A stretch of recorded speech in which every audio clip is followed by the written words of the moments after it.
Мен Тажеттин Самина, 2 сыныбынан челленджді қабылдадым.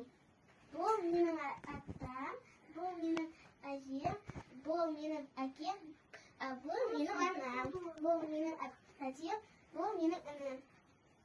Отбасы менің бақытым. Отбасы деген үлкен бақыт. Әкем менің қорғаушым күнім дейтін, анам менің қолдаушым тілім дейтін. Сауат. Отбасымен бірге тамақ ішеміз. Ортасымен бірге қыдырамыз, ортасымен бірге кафеге барамыз, ортасымен бірге жүреміз, ортасымен бірге барамыз бар жаққа. Біздің отбасымызда 6 адам бар. Анам, әкем, 2 тәте, өзім және інім.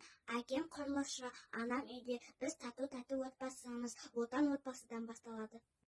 Мен 2-ші сынып оқушысы Абай әжемі. Менің отбасымда 7 адам тұрамыз. Олар әкем, анам, ағам, тәтем, мен және 2 інім. Әкем отбасымыз тірегі, біздің қамқоршымыз. Анам өте мейірімді, ақкөңіл жан. Анамның мейірімді жүзі отбасымызға жылулық сыйлайды. Бауырларым өте жанашыр, бауырмал жандар.